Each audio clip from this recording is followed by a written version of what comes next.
Pascal. Pascal de Maïtreya, et vous êtes engagé, vous êtes impliqué dans cette affaire. Oui, je suis ici pour donner des informations de ce que j'ai lu parce qu'elles me touchent.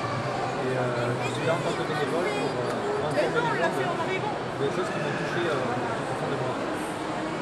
Alors justement, donc, quand on vient vous voir, quel genre d'informations vous délivrez, quelles sont les nouvelles? Ben, en fait, il s'agit d'un être de très haute stature qui est maintenant parmi nous, qui s'appelle Maitreya. Et en fait, ses idées principales sont le partage, partager des ressources à l'échelle mondiale. Et ne serait-ce que d'appliquer ce partage-là à l'échelle mondiale, ça permettrait d'abaisser les tensions qu'il y a actuellement dans le monde. Donc c'est une très bonne nouvelle.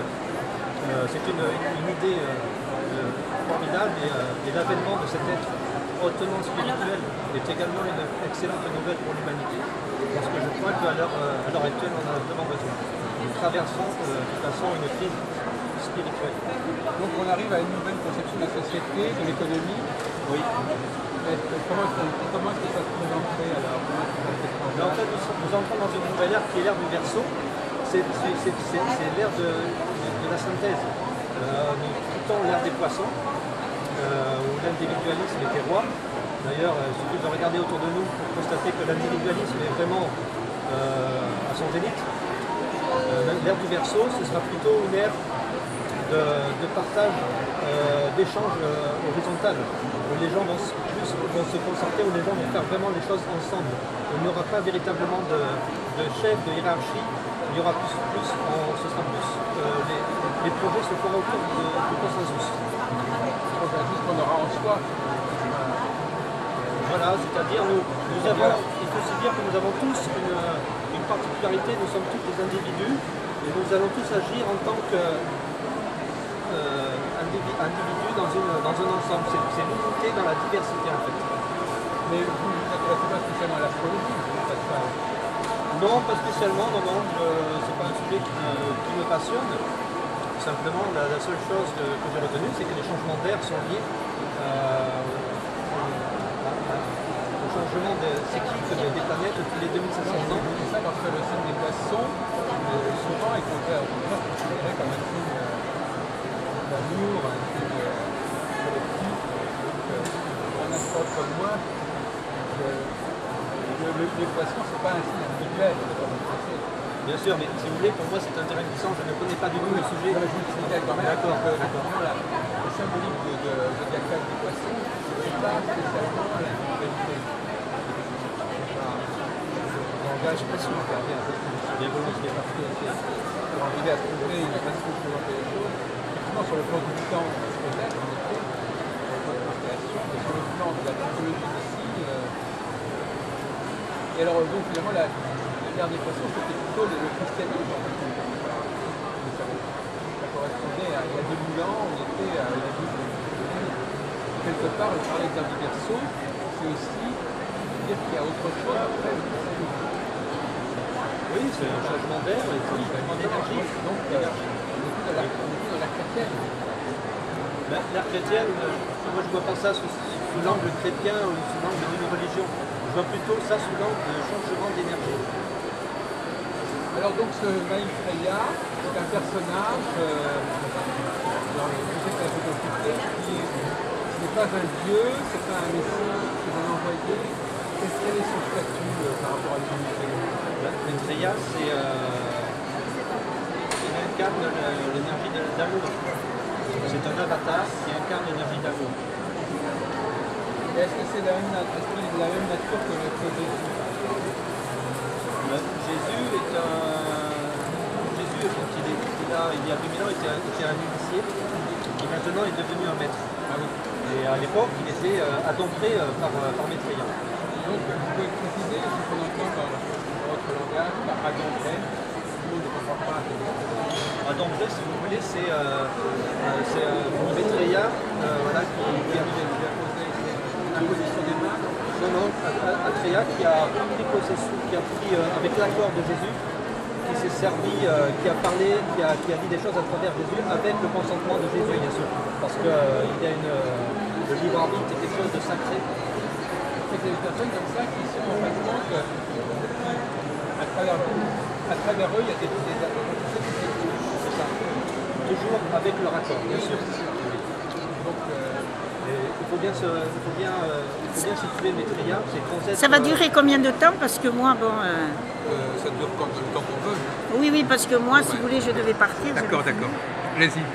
En fait, il faut bien garder à l'idée, et ça je tiens à le préciser, c'est que Maitreya est un être hautement spirituel, c'est-à-dire que c'est un être qui a subi toute l'évolution humaine. Excusez-moi, moi j'ai des affaires à récupérer. Je vais passer.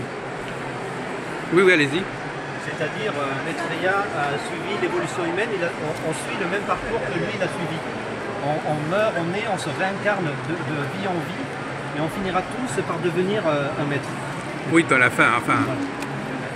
Un maître de sagesse, c'est-à-dire un être qui maîtrise la sagesse, qui aura fait toutes ses expériences sur la terre pour ne plus avoir besoin de s'incarner et deviendra un maître. Est-ce que Nous sommes tous des maîtres potentiels. ça s'apparente un peu à une forme d'illumination au bouddhisme, non, par certains côtés, comme idéal de personne de développement Oui, on peut. Vous savez, moi je vous fais part de ce que j'ai lu, de ce que j'ai retenu. Maintenant, vous parlez du bouddhisme et autres, c'est pas quelque chose. Je ne suis pas assez, j'ai pas assez de connaissances dans ce domaine.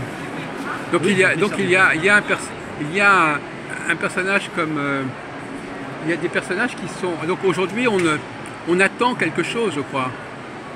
Il y a une attente. On attend d'une apparition, d'une émergence, quelque chose qui va... Il y a beaucoup de gens qui attendent et qui espèrent que les choses vont se dénouer, bien sûr. L'attente que les vraies valeurs reviennent. Oui, non, mais on attend aussi l'arrivée de certains personnages ou de leur manifestation. Beaucoup de gens qui attendent l'arrivée d'un Messie. Il y a beaucoup de religions qui attendent la venue de quelqu'un qui va donner de nouveaux enseignements. Et alors, vous disiez que Maitreya représente chacune de ces personnes attendues par chaque religion. Ah, d'accord. Donc finalement, c'est le même personnage qui est attendu par les uns et les autres. C'est ça. Et il va mettre en place un partage, c'est ça? Ben, en fait, lui, il donne ses idées. Hein. C'est pas lui qui va le faire. C'est l'humanité qui doit prendre conscience de ce qui lui arrive. Et lui, il donne juste les enseignements. Et c'est à l'humanité à les mettre en œuvre par la suite. Et donc ça voudrait dire comment ce partage serait partage des richesses, partage de la nourriture, une autre façon de manger? Le partage, mais la coopération également. La coopération dans la recherche, les laboratoires pour trouver des solutions, pour trouver des antivirus, les matières premières évidemment. Il y a le partage, mais il y a la coopération aussi. Les richesses, les aliments pour tout le monde mange à sa faim, l'éducation. Voilà, qu'il n'y ait plus de concurrence, qu'il n'y ait plus de compétition, comme ça a été le cas dans l'ère des poissons. L'ère des Verseaux va vraiment chambouler, énergétiquement, va chambouler toutes ces structures. Elles sont d'ailleurs en train de se casser la figure à l'heure actuelle. Toutes les structures du poisson qui sont nées sous le poisson sont en train de s'écrouler. Il suffit de regarder autour de nous, c'est une évidence.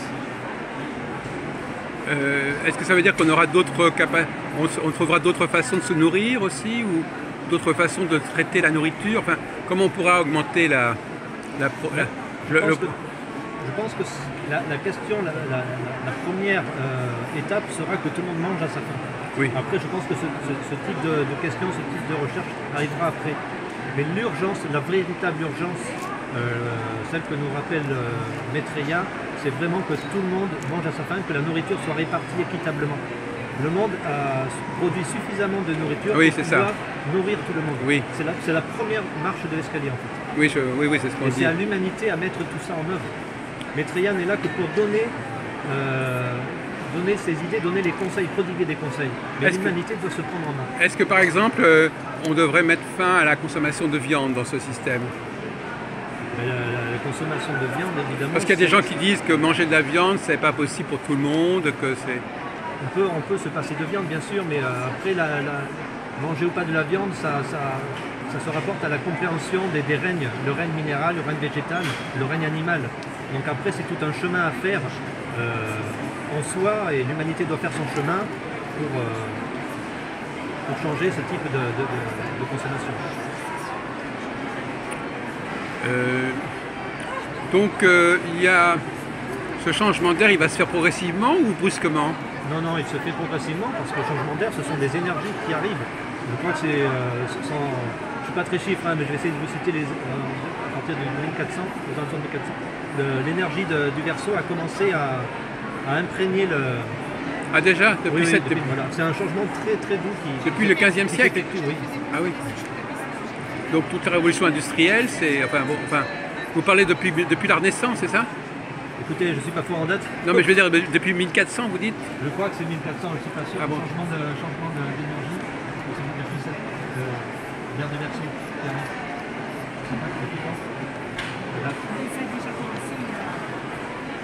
Mais c'est ça. Donc le monsieur, ça a déjà commencé depuis 5 siècles.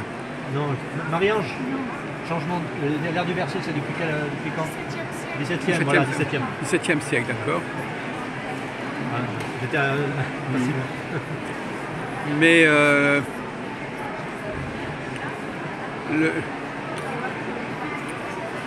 vous ne pensez pas aussi qu'il y a une espèce de... moi je vous dirais, est-ce que vous ne pensez pas qu'il y a une sorte de démographie un peu folle aussi on fait des enfants à tout va, de façon un peu irresponsable. Vous savez, ça après c'est... Parce qu'il y a une espèce de courbe démographique, on se demande jusqu'où ça va s'arrêter. Et on a créé on a des médecines qui empêchent, qui stoppent la mortalité après, enfantine. On peut gérer ou pas, va avoir plus ou moins d'enfants évidemment, mais après je vous dis, c'est l'humanité, c'est tout un ensemble de choses. L'humanité doit évoluer, doit prendre conscience déjà qu'elle est une, et ça va changer beaucoup de choses. Alors, est-ce que vous vous intéressez à la machine, à la technologie? Est-ce que tout ça, ça joue un rôle important?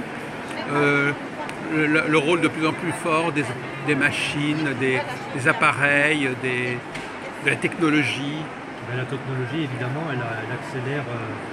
Enfin, moi je dis, bon, on va parler d'Internet, c'est un accélérateur d'échange et un accélérateur de changement. Vous êtes assez favorable à l'essor de la technologie, d'après ce que je comprends? Je suis favorable à la technologie quand elle est utilisée à bon escient. Malheureusement, il y a des technologies est beaucoup trop utilisée dans beaucoup de cas et fait des dégâts. Alors une dernière question. Mais malheureusement, la technologie est beaucoup de choses. Le nécessaire n'est plus, on ne sait plus distinguer le nécessaire du superflu. Oui. Donc la technologie, c'est applicable aussi à elle. Je voudrais savoir, une dernière question, Pascal, qui nous intéresse sur notre chaîne de la subconscience, c'est est-ce que vous distinguez le rôle de la femme et le rôle de l'homme sur le plan moral, sur le plan relationnel? Est-ce que vous avez une théorie de la dualité? Non, je trouve surtout à dire la différence de traitement des femmes oui. Par rapport aux hommes. Oui. Ça aussi, ce sont des choses qui ne sont pas réglées, qui j'espère un jour vont changer parce que si vous regardez dans le monde, même dans notre voisinage, ne serait-ce que dans notre voisinage, il y a beaucoup d'injustices entre les hommes et les femmes. Je n'ai pas besoin de les citer, je pense que oui. Ceux qui nous écoutent auront des exemples. Bon, écoutez, je vous remercie de cet entretien dans ce salon Vivre Autrement. Merci à vous. Voilà. Et donc vous avez la nouvelle réunion, c'est donc au mois d'avril, c'est ça Ça, oui. Le 9 avril. Voilà. Et ça fait combien d'années? Ça fait plusieurs années que ça existe, ça? Oui. 9 avril 2016 à 15h, toujours à l'espace Charenton. C'est ça.